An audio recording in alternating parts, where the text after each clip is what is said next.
जहाँ हम कुछ विषयों पर चर्चा कर रहे थे उसको यह खड़े होकर के सुन रहे थे और इतना प्रभावित हुए हैं कि इन्होंने अपनी भावना को व्यक्त किया और उसके आधार पर हम इनसे भी कुछ सुनना चाहते हैं कि आज की इस परिस्थितियों में जहाँ चुनाव हुआ है 5 राज्यों में और दलित बैकवर्ड सारे पार्टियां धराशायी हो गई और सब पूंजीवादी सरकारें बन गई हैं और जो गरीबों के हक में नहीं है, जो उनको आरक्षण दिया गया है, जो उनको सारी सुविधाएं दी गई हैं, वो सारी चीज़ों को सार्वजनिक क्षेत्र की इकाइयों को निजी क्षेत्र में बेच रहे हैं। सारे लोग बेरोजगार हो गए हैं। मैं, आपका नाम क्या है? अरविंद सरोज। मैं अरविंद, आपका नाम अरविंद सरोज है। मैं आपसे यह जानना चाहता हूँ कि आप कितने तक पढ़े हैं और इसके पहले आप क्या करते थे, आज आप सब्जी क्यों बेच रहे हैं, इस पर थोड़ा सा आप 2 लाइन प्रकाश डालें। इसमें बोला। हाँ। नमस्कार सर। सर मैं ये कहना चाहता हूँ कि हम लोग दलित कास्ट के हैं, पढ़े लिखे 12वीं पास हो सर, बेरोजगार हो, काम मिलता ही नौकरी मिली नहीं है और इसीलिए परेशान होकर भाजी बेचा जा रहा है, उसमें भी जीवन यापन नहीं हो पा रहा है सही तरीके से, इतनी महंगाई बढ़ गई है।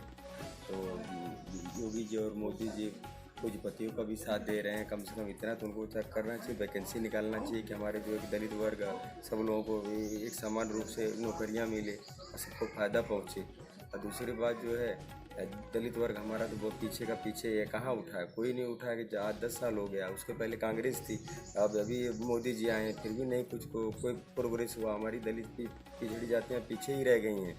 और बहन मायावती जी हैं, वो भी जो है टिकट बड़े पूंजीपतियों को देती हैं, ये 1 करोड़ 1.5 करोड़ 2 करोड़ जो देगा उन्हीं को देती हैं, वो गलत है। अगर दलित को आपको आगे बढ़ाना है तो इतना आपको पैसा मत मांगिए, उस योग्य है तो उसको टिकट दीजिए ताकि हमारे लोग भी आगे जाएं।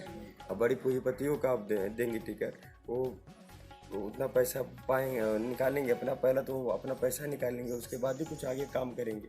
तो मैं ये कहना चाहता हूँ कि टिकट भी दे रही है बहन जी मायावती, तो देख के दें और पैसा मत मांगिए, किसी दलित से मत मांगिए। दलित के पास इसका इतना पैसा नहीं, करोड़ों रुपया आपको टिकट देगा तो देंगे टिकट, आप ऐसा मत करिए।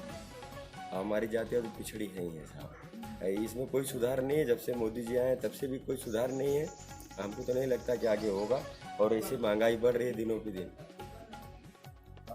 देखिए, अभी इन्होंने बताया है कि हम इंटर पास हैं और कोई रोजगार नौकरी नहीं मिला है। सब्जी भी हम दिन भर बेचते हैं और खाने भर को नहीं मिलता। और एक नई सरकार भाजपा की आई थी, वो रोजगार देने की गारंटी लिया था, पैसा देने की गारंटी, 5-15 लाख खाते में आएगा, 2 करोड़ रोजगार, तो बड़े आशा के साथ इन सारे लोगों ने वोट किया था।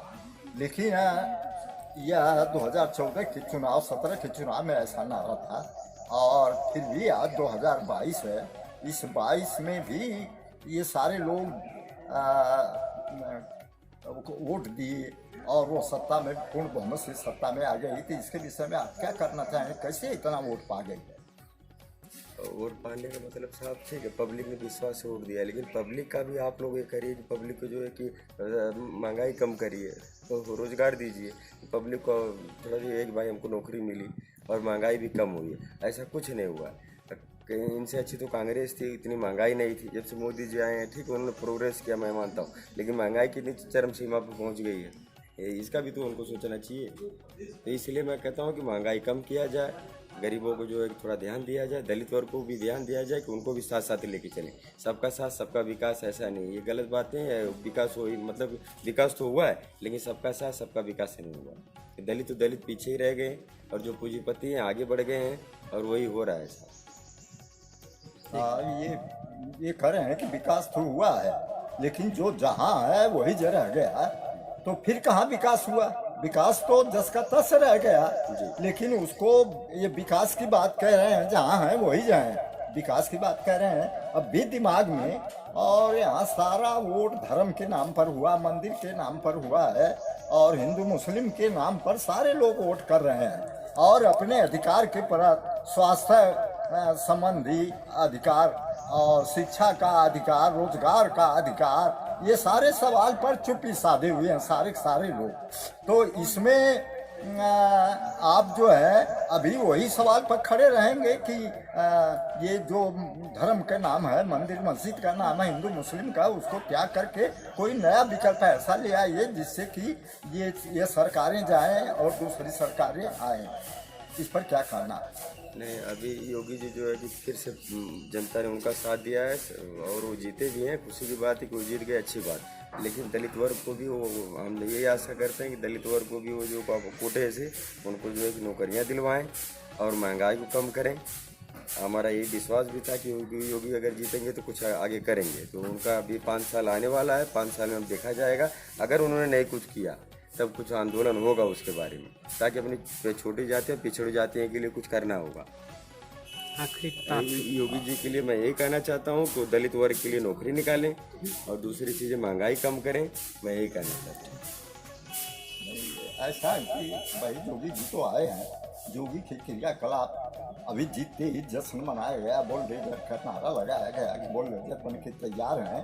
और आपने देखा है कि ये सगड़ी तहसील में वहाँ एक पासी के या सरोज का मकान था और उसको धराशाही कर दिया गया, गोधौरा में धराशाही कर दिया पुलिस द्वारा और सब कर दिया गया। और लेकिन सवर्णों का नहीं हो रहा, या तो मुस्लिम हो या वह दलित हो, उसी के घर धराशाही और पूरे परिवार सहित जेल में बंद कर दिए जा रहे हैं और उनके साथ अत्याचार हो रहा है। झूठा मुकदमा केस करके उन्हीं के बहन बेटियों के साथ बलात्कार होता है। आरोप लगाया जाता है कि ये जानबूझ करके इनका संबंध था दूसरे से, तो हत्या कर दिए। झूठा आरोप उसी को जेल में डाल रहे हैं। तो उनसे कैसे आशा करते हैं कि हमने दोबारा उनको चांस दिया है और जीते हैं तो कुछ करेंगे। उनकी तो नीति है कि अमीर को बढ़ाओ, गरीब को समाप्त करो।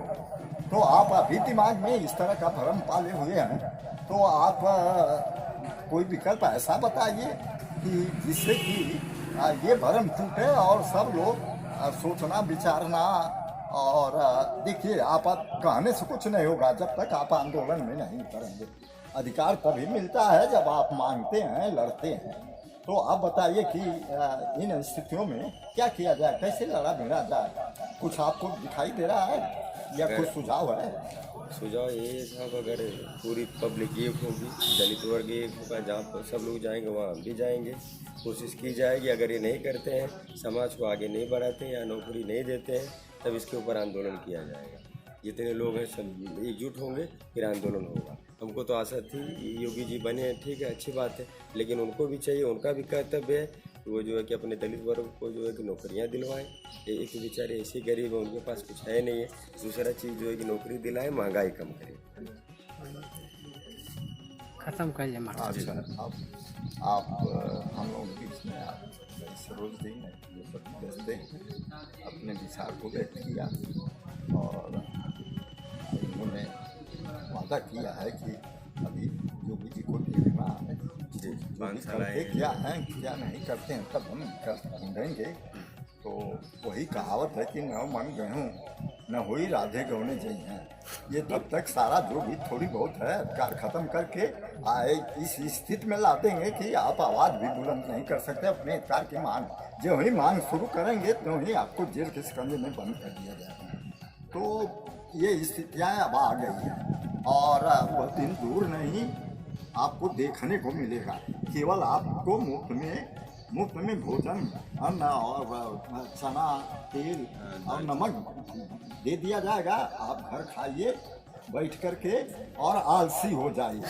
आपके पास कोई काम नहीं रहेगा, आलसी आप बने रहिए और कुछ सोच न सकें। और शिक्षा में आपके पास पैसे नहीं होगा कि आप आगे बढ़ा सकें। प्राइमरी जूनियर में भोजन खिला करके घर भेज दिया जाएगा बच्चों को और क्वालिटी की शिक्षा नहीं दी जाएगी। मैं इसी के साथ आज इस इंटरव्यू को समाप्त करता हूँ। जय भीम, जय भारत।